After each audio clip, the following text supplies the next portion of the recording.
Welcome to Alex Garrett Nightly on Can You Dig Sports? This is your nightly roundup of sports, stories of adaptability, and stories that should be trending but quite frankly aren't. Here's your host, Alex Garrett. Well, this is a very special Thanksgiving Eve, Thanksgiving week edition of Alex Garrett Nightly, and with me is once again my friend and former colleague at AM 970 The Answer. He, in fact, was the sports director that lined up, teams like the Islanders and Seton Hall and St. John's. No big names at all. No, Lou Turminello, one of the best in the business. He joins me once again. Lou, they heard you at the 10 a.m. hour, but now they hear you at the 10 p.m. hour. Welcome to Alex Garrett Nightly. Okay, so they catch me in the morning, they catch me in the evening. That's it. That sounds great. Thank you, Alex, for having me back. And this energy at night, we're rolling, we're rocking and rolling. And I want to start, because you're a sports, aficionado. I want to start with our, I would say, friend. I think you might know him, Bruce Beck. Oh, I know. I do know Bruce. And he has won the National Sports Anchor of the Year. I don't know. I don't think there's a guy more deserving. There really isn't. Here's a guy who's been in the business for 40 years. I met him my first week when I started working with the Nets, and the Nets had drafted Buck Williams, and Ray Tolbert and Albert King, and Bruce Beck and Matt Lachlan, who was the Mets sideline reporter for years on before they went to SNY. Fox Sports Net. On Sportsnet, yep. And is now he's a longtime Devils play-by-play guy. They co-hosted a show on a local cable outlet on Channel 8. It was part of the Comcast local network. So it was my first week with the Nets, and I had to squeeze Buck Williams and Ray Tolbert. The Nets had 3 number 1 draft picks that year, and I had to squeeze Buck Williams, who was 6'9", Ray Tolbert, who was 6'9", 6'10", into my Cutlass Supreme, and take him to the show. And that was the first time I met Bruce Beck. That was 40 years ago, back in 1981. He's hardworking. He's had a great career. Not only a great career as doing the sports anchor on NBC, but for years he was at MSG. He doesn't take anything for granted. He doesn't rest on his laurels. He's at every press conference. He asks the right questions. And on top of all that, he's a good guy. All right. And by the way, some may know him as the NBC sports anchor, NBC4 sports anchor, but he also does the Giants. I think he does some work with the Giants, and he also does some Rutgers, doesn't he? That he does. He does the weekly show for Rutgers football, and he does Giant preseason, because the Giant preseason telecasts are locally on Channel 4. He's very, very diversified in his knowledge of the game. He's a terrific in an era where local sports is kind of diminished. He still has been able to stand the test of time. Well, and he works hard. He's terrific. When you knew him 40 years ago, did you see him skyrocketing like he has?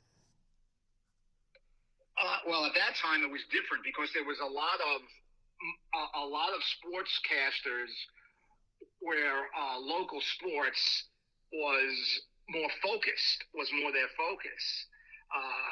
So I would say yes. Like I said, he's been able to keep local sports the way it was. Nowadays, let's face it, with so many ways to follow sports, streaming, internet, all the cable networks.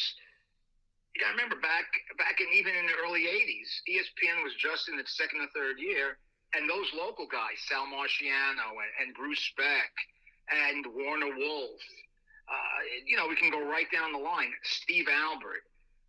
Those guys were must-see if you want to get your sports information or sports features. That's not the same here in 2021.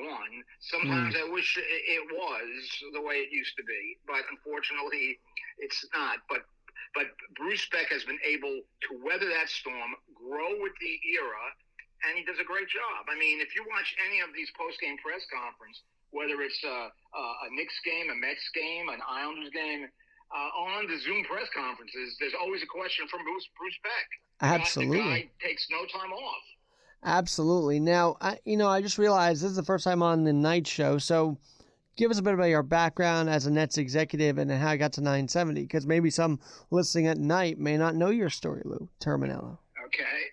They started with the Nets back in on June 1st, 1981, and I was there through December 1st, 2008. I had a myriad of different assignments. I started as a salesperson, selling season tickets and group tickets, and I guess I did a decent job. They kept me on, and I became a corporate salesperson, selling signage and various packages that include TV, radio, entertainment, to corporate sponsors, and I love that very much. The one thing working in pro sports in the early 80s, you had to go outside of your job description. So I did a little bit of help the PR department a little bit. I helped community relations a little bit, which sometimes was tied in with sponsorship. So I was there for 28 years and worked my way up. I was senior vice president in charge of, like I said, sponsorships and media. That's where I got to know Jerry Crowley, who is the general manager and VP at Salem, New York, AM 970 and WMCA. I did a deal with Jerry, and we were when he was at WOR, and our games were on WOR radio for 8 years, including 2 years that the Nets went to the NBA Finals. And Jerry and I stayed friends, and then I ended up, after I left the Nets, went to work for a couple of years at the New Jersey Sports and Exhibition Authority, but that was closing down. And then I got the good fortune in August of 2013 to start as a salesperson and sports director at AM 970 and WMCA, where I had the pleasure of not only working with a great boss in Jerry Crowley, but I met the great Alex Garrett, who basically I think started the same day. Really did, and 8 years later, we're here doing Seton Hall, a deal that you linked, and you inked, I should say, and I've never asked you this, but listening now when you're not working, every time you listen when you were working at a bit of a agita, what's it like now? Do you feel more relaxed, or do you feel that tensity if you hear something wrong? No, I'm more relaxed. Obviously, when you're working and you have responsibilities, you're always a little stressed out. You want things to go right. As you know, being in the business, sports is live radio. Play-by-play of games are live radio when there are technical glitches. You're stressed. It does stress you out a little bit, but we had a great team. We did a lot of sports over the 5.5 years I was there. Did you? I think on some days we had 4 games in one day. We had 2 on MCA, 2 on AM 970 on the weekend sometime. No, it was fun. I love it. Am I relaxed? Yes. Do I miss the action? I do. But I'm happily retired. That doesn't mean you may not see me somewhere someday doing something. But like being a contributor to Alex Garrett Nightly. Come on now, Lou. We'd love to have you on weekly here. So that would be great. And see where this whole show goes. It's a work in progress every day, and I appreciate that you've been literally advising me from the start, even at the 10 a.m. slot. So thank you for that.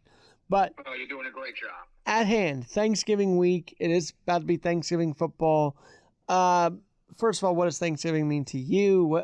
What memories does this whole week and even just the day conjure up for you? Well, Thanksgiving is probably my favorite holiday because it comes at a time of the year where the seasons are changing. You're going from fall into the Christmas season, which I love, and especially living in the New York metropolitan area. And you see the beauty of of the Christmas decorations, the tree in Rockefeller Center, and right through New Year's Eve with the traditional New Year's Eve dropping of the ball in Times Square. So Thanksgiving is like the kickoff of that. Thanksgiving is probably my favorite holiday as far as food goes. I love turkey. I love cranberry sauce. I love sweet potatoes, mashed potatoes. All of the trimmings that go along with Turkey Day.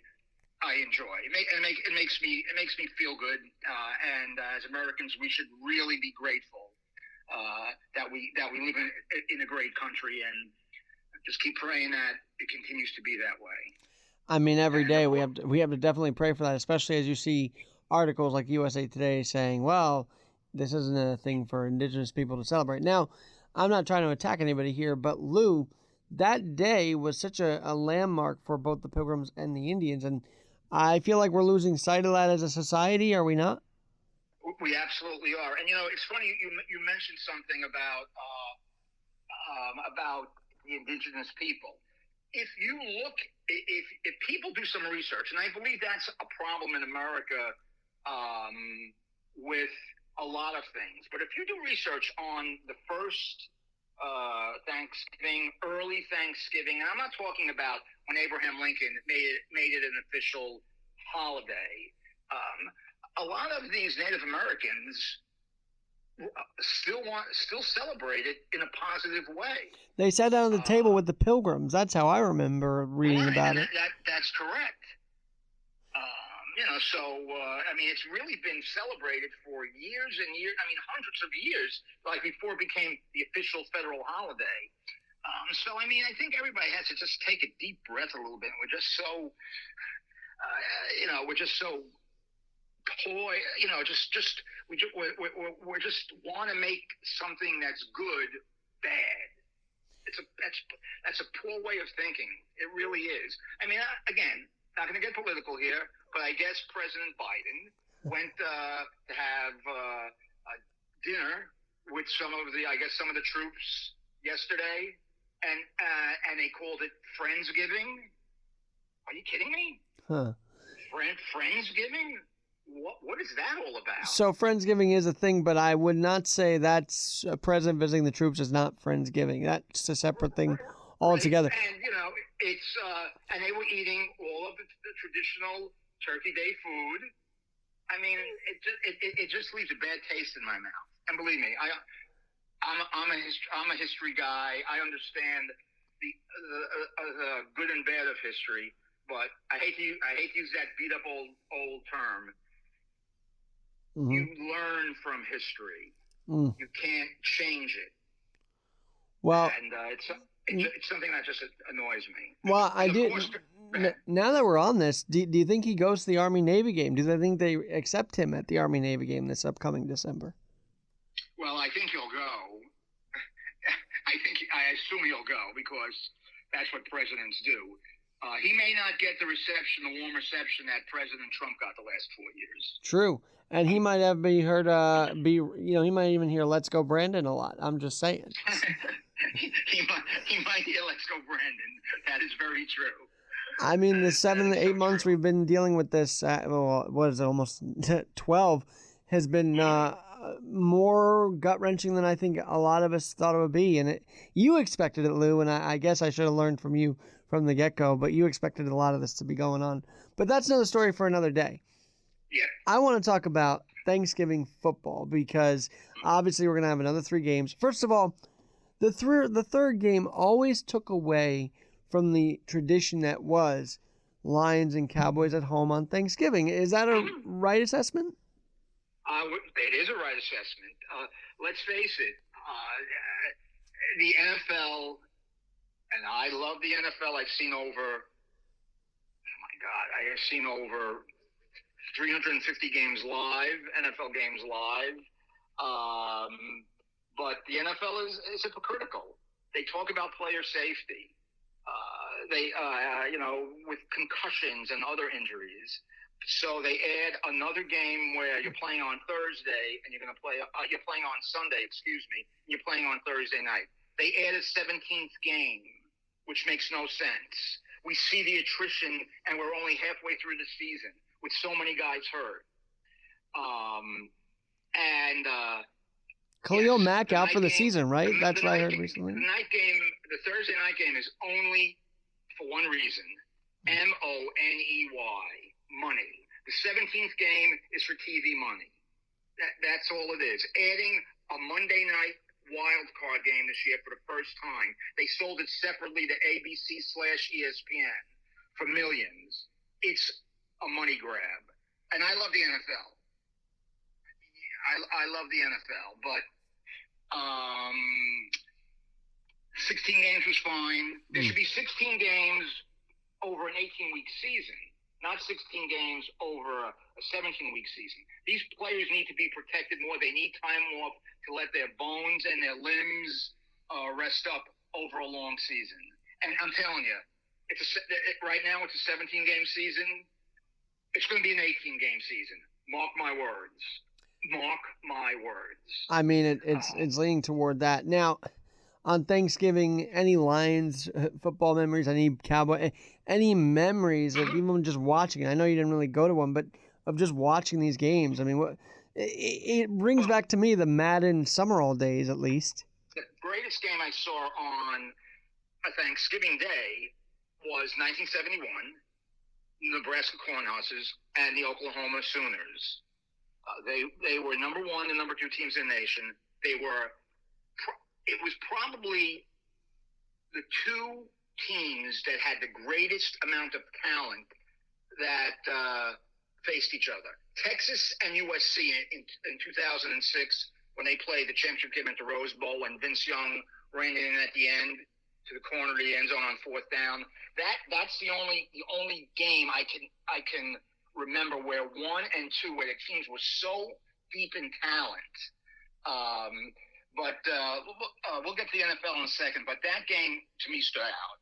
I remember it like it was yesterday. It was 50 years ago. It's going to be 50 years ago. I think on the 25th or 26th of this month, so the next couple of days. It was televised live on ABC.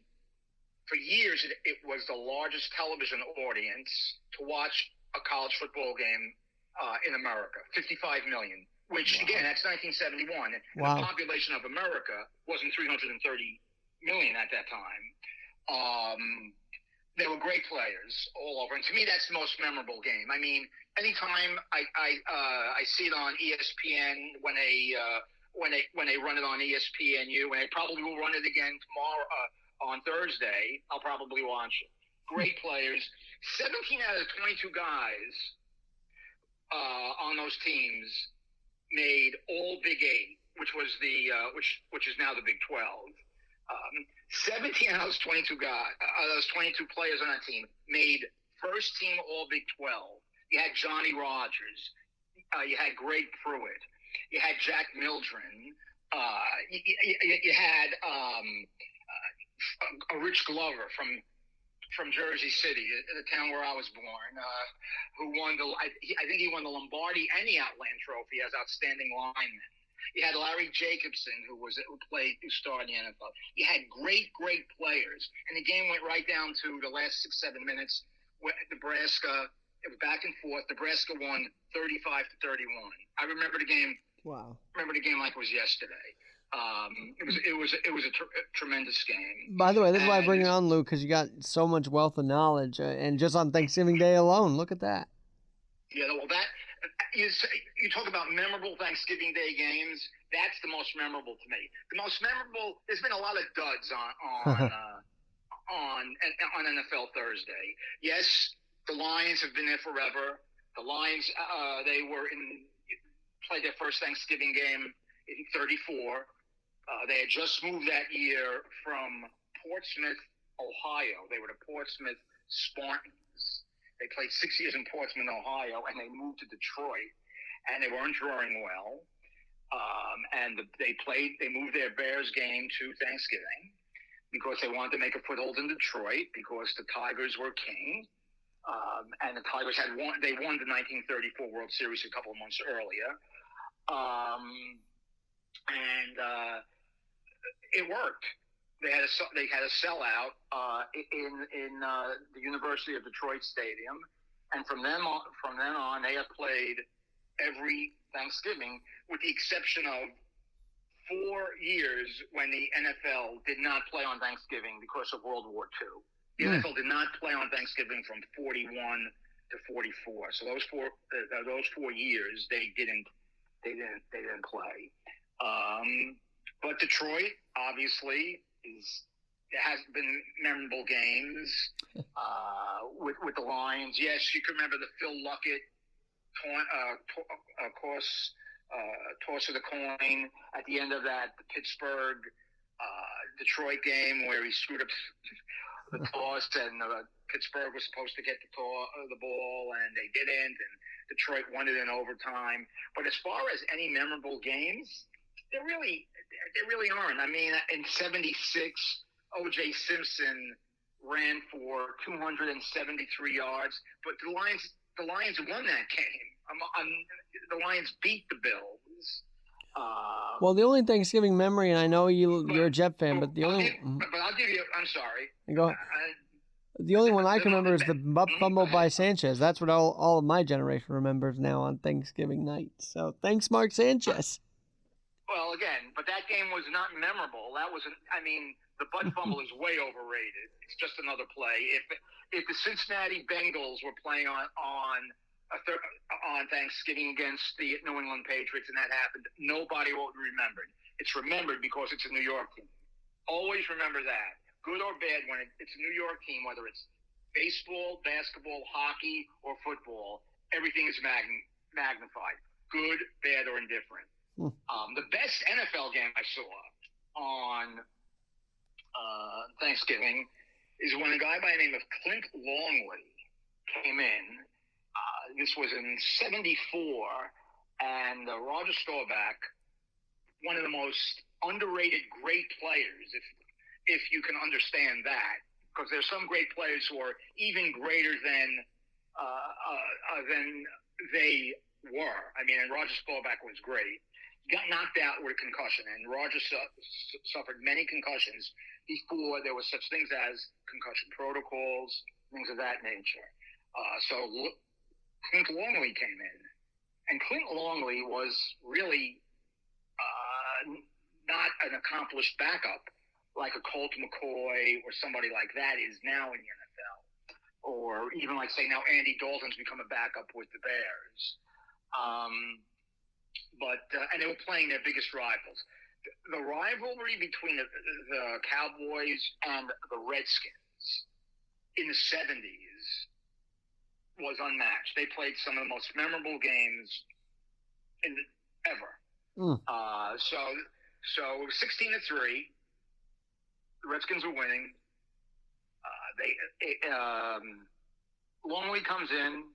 I think he threw a bomb for a touchdown. I think to the tight end. What was his name? Wasn't Truex, but so he got him back in the game. They were still trailing 23-17 late in the game, in the last minute, and they're on a 50. Drops back to pass. He has the great Drew Pearson one-on-one on the left sideline. I could see it like it was yesterday on the left sideline. And Longley put it perfectly. Pearson, another New Jersey guy from South River, New Jersey, went to the same high school as Joe Theismann, caught the pass and ran into the end zone. And Longley became a Thanksgiving Day legend. The Cowboys won 24-23. But and he replaced Staubach. I'm seeing here. I'm sorry? He replaced Staubach, and look what he did, right? He did. Now, you know when they say everybody has 15 minutes of fame? That was his 15 minutes of fame, because he did nothing after that. And he really let his 15 minutes of fame get to his head. I don't remember when this happened, if it happened the same year after Thanksgiving, or I think it happened the next year in '75 through training camp, or maybe even a little bit into the regular season. He started being critical of Roger Staubach and I even they even had some type of physical confrontation. And I got to be honest with you, I don't know all the details. But make a long story short, Staubach, who was a very intense competitor, but one of the nicest guys going, but an intense competitor, wanted to get at him physically. Wow. And that was the end of Clint Longley. The Cowboys traded him to the San Diego Chargers, where he did nothing, and soon he was out of the NFL. Well, that's what happens. Some of these guys are one-time wonders. But I've got to ask, because you just told me a couple minutes ago, Lou, the wild card game is going to be a Monday night. Now, we're traditionalists, right? We know the wild card game is supposed to be when I was growing up, which was just a few years ago, 2 games on Sunday, 2 games on Saturday. Now they're moving into Monday night. So with that, I ask you this, because we know the NFL is all about popularity. The Lions stink every year. Do they ruin the Thanksgiving tradition by changing it up a bit moving forward? Do you ever see, the Lions not getting that game, or maybe the Cowboys always will because they're America's team. It's funny you mention that, because in the mid '60s, before the merger, the Chiefs, Lamar Hunt, who's one of the most important men in the history of pro football, the owner of the Kansas City Chiefs, the Chiefs played on Thanksgiving. Not every year. They played on Thanksgiving 3 years in a row, 67, 68, 69, the last 3 years of the American Football League. Lamar Hunt went to the NFL, and I guess he asked Rozelle. He said, I would like to make Kansas City a yearly home game on Thanksgiving. For some reason, it didn't happen. I don't know all the details why it didn't happen. But the Cowboys in '66, you got to remember, the merger didn't happen. The amalgamation of both the American Football League and the National Football League didn't happen until the 1970 season. So in 1966, the Cowboys, looking to expand their exposure, which was a brilliant thing because that was the first year that they won the division. In those days, it was the East Division. And looking to expand their brand and expand exposure, they played on Thanksgiving in '66. They played the second game. CBS had both games. They had Detroit early, and they had Dallas late. They played Cleveland. I don't remember if they won or lost. I assume they won because they were a great team. And they stayed in that Thanksgiving Day late afternoon slot until the mid-'70s. So in 1975, the NFL gave the then St. Louis Cardinals the second game in '75.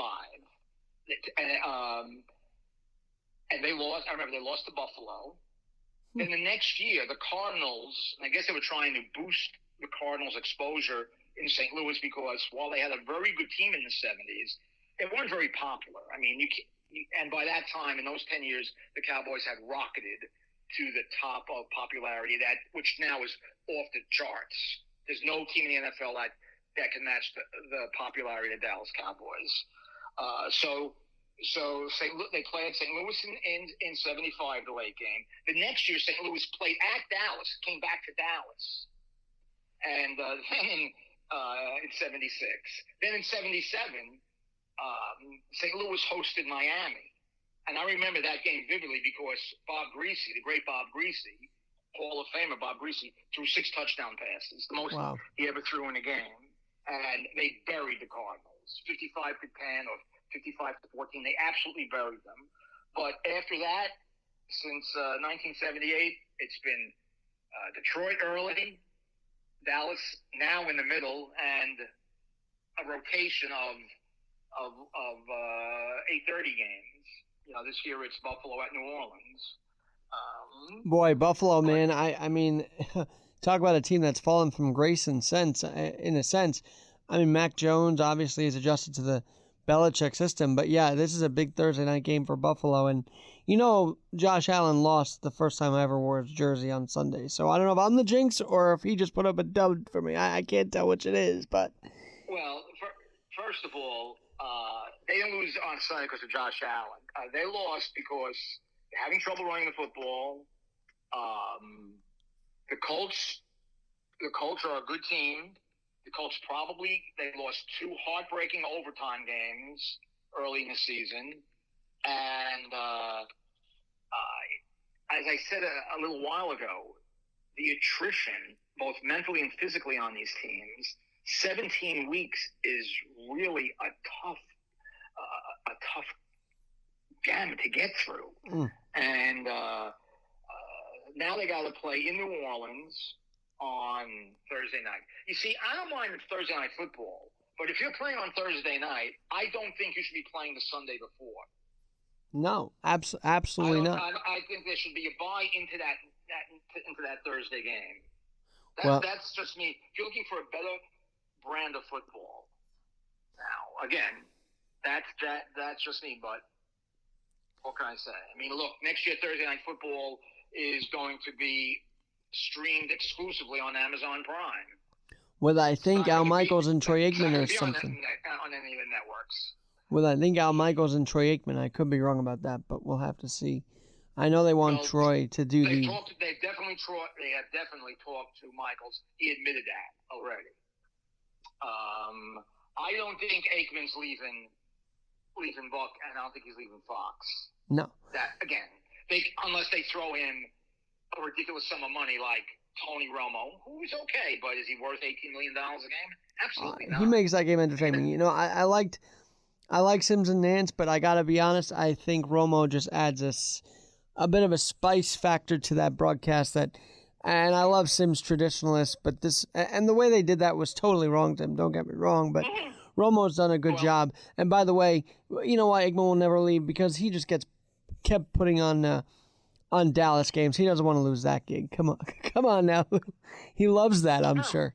So anyway, Lou, go ahead.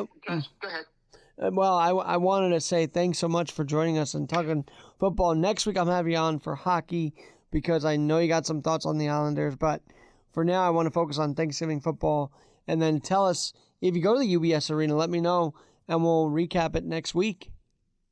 Yeah, I'll be going to the UBS Arena, but probably I won't go until after the holidays, so they could go through all the kinks of the ingress and egress of parking. I heard that the building is spectacular, and I'm really happy for the Islanders. I don't like the fact that they play those first 13 games in a row on the road. That's a killer. The first 20 games in an NHL season really paves the way for a team making the playoffs. And the Islanders are 11 points out of a playoff spot. I know there's still 67 games left.